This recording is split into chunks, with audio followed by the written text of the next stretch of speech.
Bonjour à toutes et à tous, bienvenue, c'est Smart Impact, l'émission de la transformation environnementale et sociétale de notre économie. Voici le sommaire.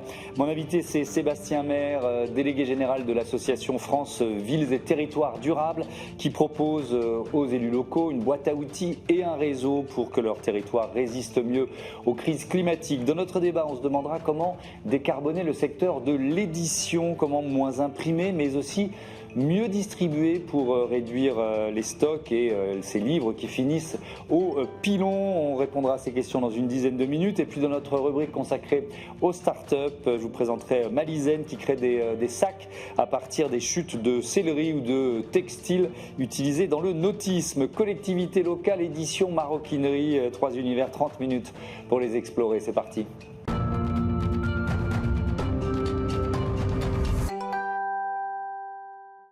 L'invité de ce Smart Impact, c'est Sébastien Maire. Bonjour. Bonjour. Bienvenue, vous êtes délégué général de France Villes et Territoires Durables, association qui a été créée en 2019. Avec quelle mission ? Avec la mission de repérer et de rediffuser le plus largement possible des méthodes, des outils et des solutions qui fonctionnent pour accélérer la transition écologique énergétique des territoires et en même temps les faire monter en résilience. Et quand je parle de territoire, je parle d'un territoire avec tout ce qu'il contient, c'est-à-dire aussi bien les habitants que les collectivités et les entreprises et le tissu économique. Aujourd'hui, on est assez en retard sur un nombre de sujets et pour protéger notamment nos entreprises et l'action économique, on a besoin de changer de certains paradigmes. Oui, je disais dans les titres que vous proposez un certain nombre d'éléments, boîte à outils, réseau aux élus locaux, mais aussi aux entreprises. Exactement. C'est tout l'écosystème territorial qui peut bénéficier de votre action, c'est ça ? C'est exactement ça, en partant du principe que personne n'a la solution tout seul. Oui. Et que dans la mise en œuvre des actions nécessaires, il faut le faire ensemble et qu'on a besoin de renforcer en amont les réflexions, le partage de vision entre ces différents acteurs publics et privés pour qu'ils se mettent d'accord. Mais est-ce que c'est si facile de les faire dialoguer ? J'imagine que maintenant, en 6 ans, vous avez pas mal d'expérience, mais au départ, c'est parfois des langages un peu différents, des états d'esprit un peu différents. Ça a fait partie des obstacles qu'il a fallu contourner ? Oui, mais je dirais c'est à la fois un obstacle et une chance. Oui, c'est une richesse. Parce que c'est cette diversité d'approches, cette diversité de points de vue qui permet de trouver des solutions qui fonctionnent. Oui, mais quand on a avant, ils ne se parlaient pas forcément. Voilà, alors ils se parlent quand même. S'il y a quand même des instances, peut-être un peu trop officielles d'ailleurs, qui permettent ces rencontres entre les deux mondes. Nous, on est beaucoup sur la logique territoriale, c'est-à-dire sur un territoire donné. Comment, avec les acteurs en place, on peut faire bifurquer les trajectoires. Alors, si on prend quelques exemples, quels services, quelles actions vous avez menées depuis plus de 5 ans au sein de ces collectivités, de ces territoires ? Eh bien, nous organisons, par exemple, j'étais encore hier à L'Isle-sur-la-Sorgue avec des maires, des élus et des entreprises de 6 départements où nous montrons qu'il est possible de faire autrement, en faisant intervenir des acteurs publics et privés qui ont déjà fait. Ça fonctionne beaucoup mieux quand un maire ou une maire dit à un ou une autre maire j'ai fait ça et ça marche, que quand des techniciens ou des experts comme moi vont le dire derrière un PowerPoint. Et donc notre idée, c'est de mettre en contact les acteurs pour qu'ils puissent s'inspirer les uns et les autres, car aujourd'hui on a toutes les solutions. Alors si on reprend cet événement-là, est-ce qu'il vous vient en tête comme ça des exemples de, puisque nous, c'est exactement ce qu'on essaye de faire nous ici avec Smart Impact, c'est de partager les bonnes pratiques et de faire en sorte que ce qui marche se diffuse le mieux possible. Est-ce que vous avez un bon exemple de ce qui a été évoqué hier que vous pouvez partager avec nos téléspectateurs, nos téléspectatrices ? Par exemple, il y a quelque chose qui se développe beaucoup aujourd'hui, c'est dans le domaine de l'adaptation des villes, c'est-à-dire comment on prépare nos villes à supporter des canicules à 50 degrés pendant un mois. Elles sont pas du tout prêtes. Ça va arriver vite, plus vite que ce qui était prédit jusqu'ici. Et il existe des solutions qui sont peu coûteuses, qui mobilisent de la donnée et qui permettent d'avoir de multiples points de fraîcheur partout en ville. Par exemple, en utilisant des données, on peut voir à quels endroits il est beaucoup plus facile de déconnecter les tuyaux de gestion d'eau pluviale pour que l'eau s'infiltre dans le sol plutôt qu'elle soit considérée comme un déchet et qu'elle parte dans des tuyaux. Si elle s'infiltre dans le sol, on a la possibilité de planter des arbres qui vont durer, des espaces verts qui vont supporter les arrêtés d'interdiction d'arrosage pendant l'été qui vont devenir la norme, et donc autant d'îlots de fraîcheur partout disséminés dans la ville ou dans le territoire qui permettent de rafraîchir globalement la température. Ça coûte pas cher, c'est possible, mais ça va demander qu'on mobilise parfois un peu de foncier privé. parfois un peu de foncier public. Et donc, là encore, on a besoin de l'ensemble des acteurs. Vous vous présentez comme un do-tank, cercle de réflexion et d'action. Les deux sont importants. Là, on parle pas mal d'action, de bonnes pratiques à partager. Sur la partie réflexion, il y a aussi des experts qui vous accompagnent, des chercheurs, vous voyez ce que je veux dire? Parce que pour nourrir des actions efficaces, souvent, quand on parle avec des chefs d'entreprise ici, ils disent « Ok, moi je veux faire des choses, mais je veux être sûr que je vais dans la bonne direction. » Vous voyez ce que je veux dire? C'est pour ça qu'on a un comité scientifique, en effet, qui accompagne tous nos travaux. On a même un doctorant in-house qui travaille sur les indicateurs territoriaux pour les entreprises et pour les collectivités qui permettent de faire bifurquer les trajectoires pour garantir la résilience et des territoires et des entreprises. Donc oui, le cadre logique est important. Et d'ailleurs, ce cadre logique sur la transition écologique, il évolue beaucoup en ce moment. Le développement durable a du plomb dans l'aile, par exemple, parce qu'il est un peu considéré comme un oxymore. Aujourd'hui, on parlerait plus d'équilibre durable que de développement durable, en partant du principe que le développement infini est une idéologie à partir du moment où les ressources qui y sont nécessaires sont-elles en quantité limitée. Donc il y a aussi une révolution culturelle à conduire chez les décideuses et les décideurs, privés comme publics, et c'est une grande partie de notre action. Il y a un mot que vous utilisez souvent, nous aussi, le mot smart city. Qu'est-ce que ça signifie dans l'action d'une association comme la vôtre? Ça a beaucoup évolué, c'est-à-dire qu'effectivement, au début à sa création, l'association était très tournée vers les logiques de smart city technologiques, et à l'instar de toute la société, on en est sorti, puisque la smart city telle qu'elle avait été pensée il y a 10-15 ans, a montré que ça ne fonctionnait pas, que ça finissait par coûter plus cher, et en coût de fonctionnement pour les collectivités, et en impact environnementaux, puisqu'aujourd'hui l'explosion de l'utilisation du numérique est en train de mettre par terre les 20 ans d'efforts qu'on a réalisés sur les transports, sur l'isolation des logements, etc. En quelques années, on perd tout le gain et les efforts qui ont été faits en 20 ans parce qu'on explose le numérique sans discernement. Et donc, ça veut dire que c'est une façon différente de rendre les villes intelligentes et résilientes? Tout à fait, parce que la donnée, elle est utile. On a besoin d'outils technologiques pour, par exemple, mieux décider. C'est-à-dire les outils d'aide à la décision. Aujourd'hui, des outils numériques nous permettent, avec les jumeaux numériques par exemple, certains de nos adhérents les proposent, de mieux anticiper les impacts de telle ou telle solution avant la décision. Parce qu'aujourd'hui, les enjeux sont tels que l'évaluation ex ante, c'est-à-dire avant de réaliser les actions, est bien plus importante que celle d'après, parce que à vrai dire, aujourd'hui, réaliser dans 15 ans qu'on s'est trompé ne nous servira pas à grand-chose. Est-ce que les assureurs sont vos partenaires? Parce qu'il y a des débats de plus en plus importants avec des assureurs qui commencent à moins assurer les villes ou à mettre des primes tellement chères que finalement les élus disent non, on peut plus s'assurer. Et à côté de ça, il y a aussi des outils développés par les assurances pour anticiper les crises, pour mieux les traiter. Donc comment vous travaillez avec les grandes assurances? J'aimerais beaucoup travailler davantage avec les assureurs, notamment parce que, comme vous venez très justement de le dire, leurs données sont extrêmement fiables et bien plus pointues que celles qui sont utilisées par les acteurs publics quand ils font un plan local d'urbanisme, par exemple. Aujourd'hui, un assureur, il sait prédire à la parcelle cadastrale le risque d'inondation par ruissellement, le retrait-gonflement d'argile, etc., à la parcelle. Alors que les élus raisonnent encore, ou les services des collectivités à l'échelle des quartiers, des grands quartiers dans leur zonage. À terme, les deux maisons, l'une à côté de l'autre, risque de ne pas être assurée de la même manière ou à la même prime, parce qu'une va être beaucoup plus sujette, par exemple, à l'inondation par ruissellement, qui est en train d'exploser aujourd'hui et qui n'est pas prise en compte par la réglementation nationale des risques. La réglementation nationale des risques, elle tient compte de l'inondation par débordement, mais pas par ruissellement. Et aujourd'hui, tous les dégâts dans les entreprises, dans les collectivités, c'est le ruissellement, beaucoup plus que le débordement. Les assureurs ont les données. Donc vous leur lancez en quelque sorte un appel? On aimerait beaucoup travailler davantage avec les assureurs, on le fait déjà, notamment dans cet intérêt commun qu'on a à convaincre les élus locaux qu'il est possible de faire autrement et de mieux protéger les biens et les personnes face au monde qui vient. Il y a plusieurs piliers, la sobriété, la résilience, l'inclusion, la créativité avec lesquels vous travaillez. Je voudrais qu'on parle de l'inclusion. Je discutais récemment avec Marie-Amélie Le Fur, la présidente du comité paralympique et sportif français. C'est vrai que les Jeux olympiques paralympiques de Paris, ça a permis d'avancer dans pas mal de domaines, mais il y a un petit côté parenthèse enchantée et encore beaucoup de travail à faire sur l'accessibilité, notamment dans les villes. Et donc, est-ce que c'est un domaine sur lequel vous travaillez travaillez particulièrement celui-là? Alors oui, on y travaille aussi, mais c'est vrai qu'on a une vision large de l'inclusion, c'est-à-dire c'est pas seulement les personnes en situation de handicap, ça peut être aussi de l'inclusion sociale, culturelle, économique, numérique, exactement. Bien sûr, les questions d'accessibilité transport, par exemple, au transport en commun, pour les personnes en situation de handicap, sont loin d'avoir trouvé toutes leurs réponses. Néanmoins, là encore, des développements de nouvelles mobilités qui sont faites par des entreprises françaises, qu'on appelle les véhicules légers et intermédiaires.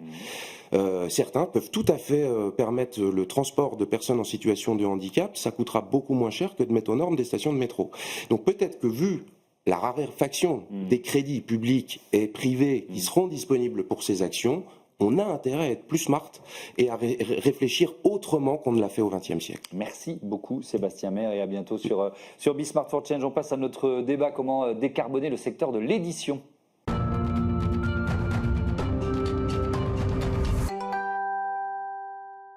Comment décarboner le secteur de l'édition? Voilà le thème de notre débat. Je vous présente tout de suite mes invités. Serge Evenzik, bonjour. Bonjour. Vous êtes le président de la maison d'édition Ça et Là. Et avec nous en duplex, Fanny Valenbois, bonjour.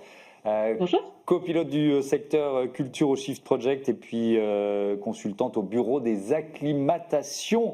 On va expliquer ce que vous faites l'un et l'autre. Peut-être d'abord, Serge Evenzik, cette maison d'édition qui fête ses 20 ans. Tout à fait. Cette année, bon anniversaire. C'est quoi votre ligne éditoriale? Alors la particularité de la maison d'édition, c'est qu'on publie uniquement des bandes dessinées d'une part, et d'autre part, exclusivement des auteurs et autrices de pays étrangers. D'accord. Donc, en 20 ans, là, puisqu'on fête nos 20 ans, on a publié des auteurs de 33 pays différents à travers 215 titres de notre catalogue. Ouais. Pourquoi vous avez fait ce choix? Moi qui suis passionné de BD, ça m'intéresse parce que les grandes maisons d'édition étaient déjà bien présentes avec les auteurs français ou francophones. J'avais envie à la création d'avoir une petite spécificité pour le lancement de la maison d'édition, et c'est vrai que le fait de se focaliser sur le domaine étranger qui me tient à cœur en plus culturellement, moi j'étais un grand consommateur, on va dire, de biens culturels étrangers, que ce soit en cinéma, musique ou littérature et bande dessinée, ça me semblait être plutôt intéressant. Et c'est vrai que c'est un modèle économique en plus qui me semblait à l'époque, alors c'était pas forcément anonyme mais pertinent. Je me suis rendu compte qu'il y avait des coûts cachés, en fait, la traduction, le lettrage, etc. Mais c'est vrai que faire découvrir des auteurs étrangers au lectorat français, c'était pour moi quelque chose d'important. Fanny Valenbois, je veux bien que vous nous présentiez le bureau des acclimatations. De quoi s'agit-il? Alors, c'est un collectif, on est 5 consultants aujourd'hui et on accompagne les organisations du secteur de la culture, mais aussi par moment du sport et du tourisme sur les enjeux de transformation écologique. Et on fait aussi bien des activités de recherche que de l'accompagnement des acteurs ou des acteurs publics ou des acteurs privés et de la formation. Et alors, je reste avec vous, Fanny Valenbois, sur le constat, déjà le point de départ, le bilan carbone du secteur. Quel est-il et quel levier important on pourrait activer? Ce qui est intéressant avec le secteur du livre, c'est que les études dont on dispose, qui viennent de plusieurs sources en France et à l'international, elles sont vraiment très convergentes. Donc la connaissance est assez claire. L'impact principal, c'est la fabrication. On a parfois l'impression que les enjeux de transport, par exemple, vont être plus importants. Dans la réalité, c'est vraiment très très clair. C'est la fabrication des livres, notamment la fabrication du papier, et puis tout le process ensuite, évidemment, de transformation. C'est là que vont se faire l'essentiel des impacts, que ce soit en CO2, mais aussi en pollution, en jeux plastiques, etc. Le sujet, il est là. Après, ça crée parfois un petit malentendu. On peut être amené à se dire, si le problème c'est la fabrication, alors la réponse, ça va se faire à l'endroit de la fabrication. Il va suffire, entre guillemets, ce qui n'est déjà pas une mince affaire, d'éco-concevoir mon livre et tout va bien se passer. Nous, on propose l'idée que probablement, c'est au-delà, la réponse va être au-delà d'une réponse simplement de fabrication, c'est revoir le modèle économique, revoir les modes de production pour se demander comment on arrive à fabriquer moins et pas seulement fabriquer mieux. Oui. Et ça peut avoir aussi évidemment des impacts économiques importants dans une filière qui cherche son équilibre économique. Oui, effectivement. Vous travaillez d'ailleurs sur un projet de recherche intitulé Décarboner le livre et l'édition qui doit se terminer, je crois, en octobre prochain. Alors le premier élément, moi, qui me vient en tête, c'est les livres qui finissent au pilon. Qu'est-ce que ça représente et comment on peut réduire cette masse ? Les livres qui vont au pilon, aujourd'hui, on estime que c'est 20% de la production, ce qui est beaucoup. Et pour moi, bien sûr, c'est une vraie question écologique, mais en fait, c'est surtout un symptôme. C'est un symptôme d'une industrie qui ne fonctionne, qui ne tient debout que parce qu'elle produit des volumes importants, parce qu'elle réalise en fait de toutes petites marges sur chaque volume, sur chaque exemplaire, sur chaque livre produit. Et donc, évidemment, il faut qu'on trouve comment limiter la quantité de livres qui sont détruits alors qu'ils n'ont pas été lus. Mais au-delà de ça, il y a une vraie question de comment est-ce qu'on arrive à chercher d'autres modèles qui repose moins sur le volume. Et notamment le fait qu'aujourd'hui, l'industrie du livre, une fois qu'elle a vendu le livre une première fois, il n'y a plus du tout de valeur qui va être créée. Elle ne sait pas du tout intégrer les questions d'économie circulaire, alors même que ça fait partie complètement des pratiques de lecture. Un livre, il a une durée de vie très très longue, il crée de la valeur culturelle, sociale, de plaisir, de découverte pendant très longtemps, mais il ne crée de la valeur économique qu'au démarrage de sa vie. Et finalement, là, il y a un paradoxe sur lequel l'industrie du livre aurait besoin de travailler. Oui, on pourrait notamment parler de location de livres. Ce sera, on va garder un peu de temps pour l'évoquer. Au niveau d'une maison d'édition indépendante comme la vôtre, est-ce que vous avez intégré cette dimension de la décarbonation et comment ? Oui, tout à fait. Je pense que c'est important on ne peut pas faire abstraction de ce problème, même si on est tout à fait conscient qu'étant éditeur de livres, notre matière première, c'est le papier et donc les arbres. Je pense que pour réagir aussi à ce qui a été dit, une des modalités de réflexion et de réponse qu'on peut apporter, c'est de réduire le nombre de parutions. En fait, c'est le levier le principal, je dirais, pour une maison d'édition qui contrôle complètement le nombre de titres qu'elle va publier chaque année. Et donc, en fait, nous, c'est vrai qu'on a décidé de publier, par exemple, de se limiter à maximum 11 titres par an. On pourrait en faire plus, mais le fait de limiter le nombre de titres, mécaniquement, ça limite le nombre de, ce qui est difficile. De la production. C'est difficile, c'est difficile. Choisir, c'est renoncer, donc... Tout à fait, mais je pense que voilà, quand on est conscient de la problématique de la décarbonation, on n'a pas le choix. Et il y a aussi d'autres leviers qu'on peut utiliser, notamment le fait de réduire les tirages ou d'ajuster les tirages, puisqu'un des problèmes, effectivement, on parle des retours, il y a effectivement 20-25% de retours en moyenne. C'est vrai aussi pour la bande dessinée ? C'est vrai pour la bande dessinée comme le reste de l'édition. Dans le monde de l'édition, ça représente à peu près 100 millions de livres par an. Dans le monde de la bande dessinée, un peu moins. Le marché de la bande dessinée représente à peu près 20% du marché de l'édition globale.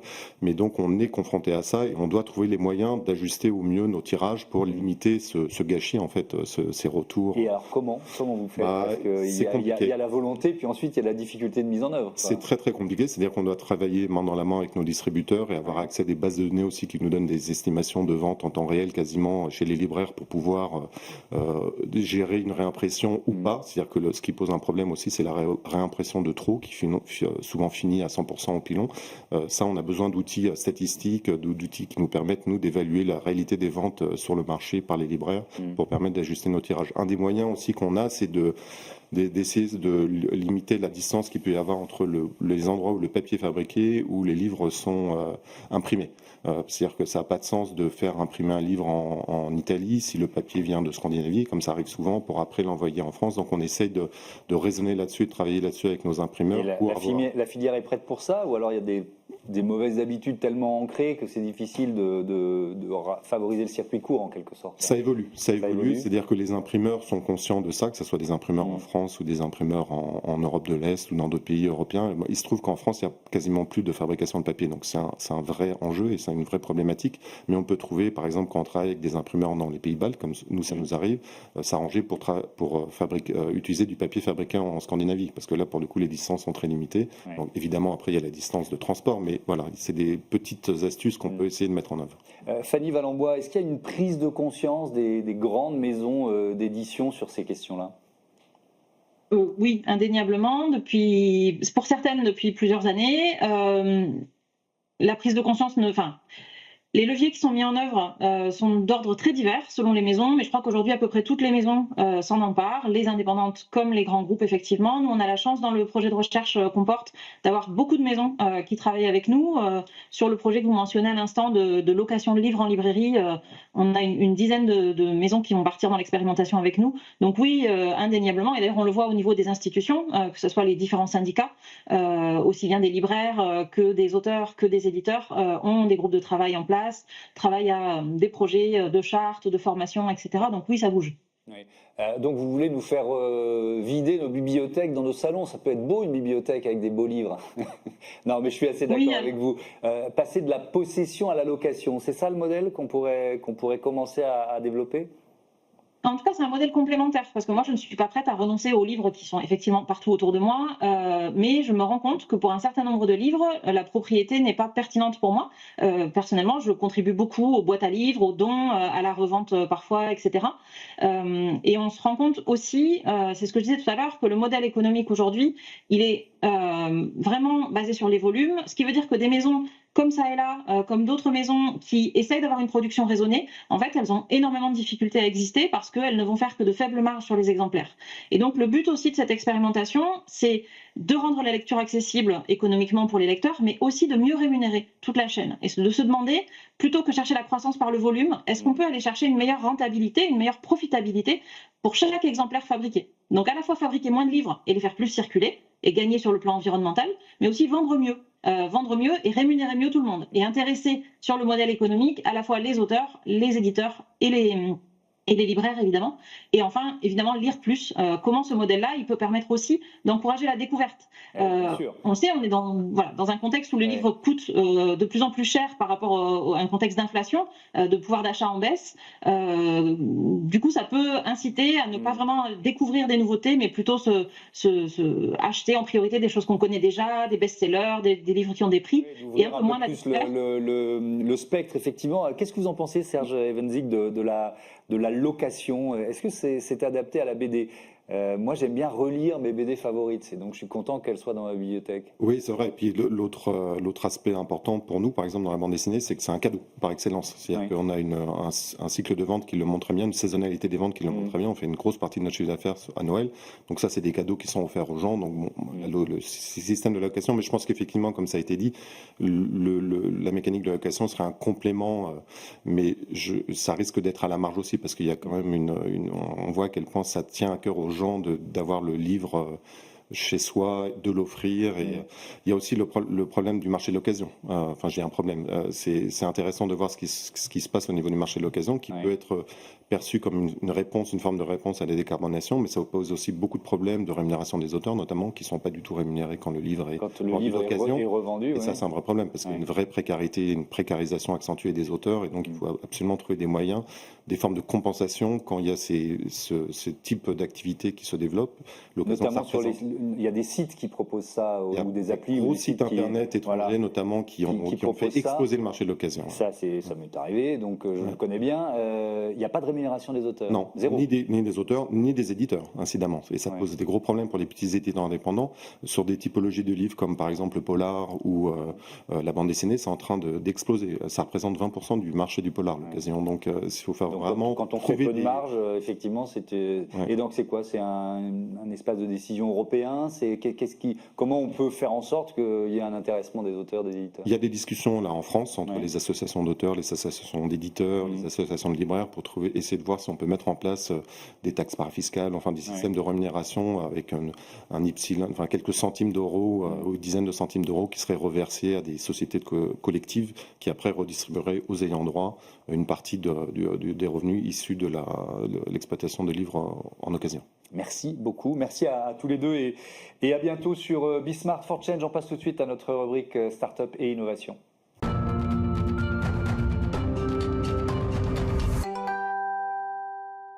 Smart Ideas, c'est notre rubrique Startup avec Margot Niquez. Bonjour. Bonjour. Bienvenue, vous êtes la cofondatrice de Malizen. Vous l'avez créé en 2022, tout début de l'année 2022, avec Stéphane Aslangul. Et avec quelle idée? C'est quoi le point de départ?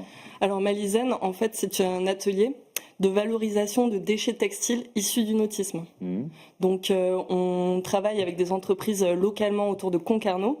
Et l'idée, c'est de valoriser leurs chutes qui n'ont aucune filière de recyclage. D'accord. Ça a commencé avec une sellerie, c'est ça? Oui, par exemple, une sellerie qui travaille sur le pont des bateaux pour faire des taux d'hivernage, des taux d'ombrage. Ouais. Toutes ces matières, ça génère beaucoup de petites chutes. Et donc, nous, on a une grosse matériothèque. On récupère tous ces textiles, on les trie et on essaye de faire des objets du quotidien avec. Donc, des accessoires, des chapeaux, des objets, des sacs, exactement.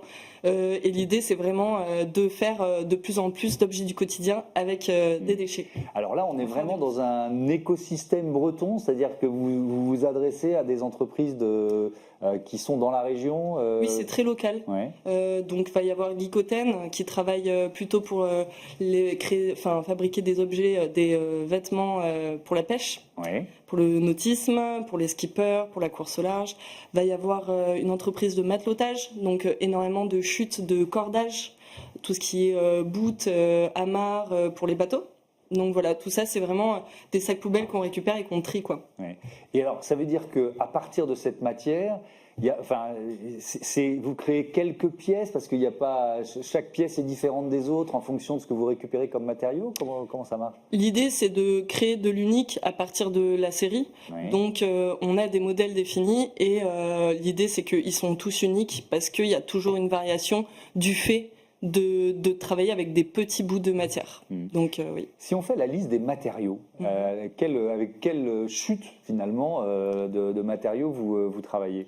Alors, ça va être des PVC, donc une bâche comme pour les camions, des acryliques. Alors, c'est des matières techniques en fait. Ouais. C'est très technique. Ça va être vraiment pour résister au soleil, au sel. Donc, ça va être sur les ponts des bateaux plutôt. Et après, il va y avoir du cordage, donc du boots. Va y avoir des matières encore plus techniques, de la batelline, qui permet de ne pas faire de la rétention d'eau à partir du moment où il y a des écoulements. Va y avoir du filet. On travaille aussi avec du filet, donc tout type de filet, Donc, filet de notamment pêche, filet de pêche catamaran. ou- C'est pas tout à fait du filet de pêche, c'est D'accord. d'autres filets. Donc, ah oui, des filets qui servent dans les catamarans Oui, pour par pouvoir exemple. circuler Et ce d'un qu'on point à appelle l'autre, les quoi. trampolines. D'accord, Voilà. ok. Et alors, en termes de créativité, vous voyez arriver un nouveau matériau, vous vous dites tiens, qu'est-ce que je vais pouvoir en faire? Comment vous créez en quelque sorte? Ben, c'est vrai que l'idée c'est de fabriquer des objets sans générer plus de chutes. Donc on Ouais. va essayer de s'adapter à la forme du type de matière que je récolte. Et les modèles sont définis comme ça. Et au fur et à mesure que la matériothèque grandit, on sait le potentiel d'une chute. En fait, c'est un peu ça l'idée. Ouais. Combien de pièces vous produisez par mois? C'est très variable. Là, on prépare la saison d'été, donc on est sur des gros volumes. Des gros volumes, ça reste des pièces uniques, Ouais. donc une centaine, 200 à peu près. Voilà, ça dépend des objets aussi. On a des sacs à dos qui demandent beaucoup de temps de fabrication, des petites pochettes qui demandent peu de temps de fabrication. Voilà, ça dépend de l'objet. Je vous pose la question parce que comment on passe à l'échelle avec un modèle comme le vôtre? C'est-à-dire que C'est encore en réflexion. Ouais. Je pense que c'est un modèle qui peut être où plusieurs mains peuvent travailler peut-être plus sur de la coupe en premier temps, ou avec d'autres systèmes de l'emporte-pièce, donc qui permet de couper en grosses épaisseurs plusieurs strates de matière. Et après à l'assemblage, ça reste tout à fait artisanal. oui, et donc ça pose cette question parce que Oui. après c'est à quel prix vous les vendez? Est-ce que ça devient un objet de luxe? Enfin, vous voyez ce que je veux dire pour que le modèle économique de l'entreprise tienne. C'est un vrai objet artisanal, donc Ouais. on n'est pas sur un prix industriel, on n'est pas sur un prix luxe non plus. Je pense que c'est un peu une nouvelle forme d'artisanat dans le sens où on peut faire de la grande série, mais ça reste de la pièce unique, donc ça a un certain coût. Merci beaucoup Margot Niquez, bon vent à Merci à vous. Malaisaine. Voilà, c'est la fin de ce Smart Impact. Je voudrais remercier Alexis Mathieu, Marie Billat et Juliette Munierina à la programmation, à la production, le réalisateur Mani Pezesh qui est l'ingénieur du son, Fabien Bouquenog. Merci à toutes et à tous de votre fidélité.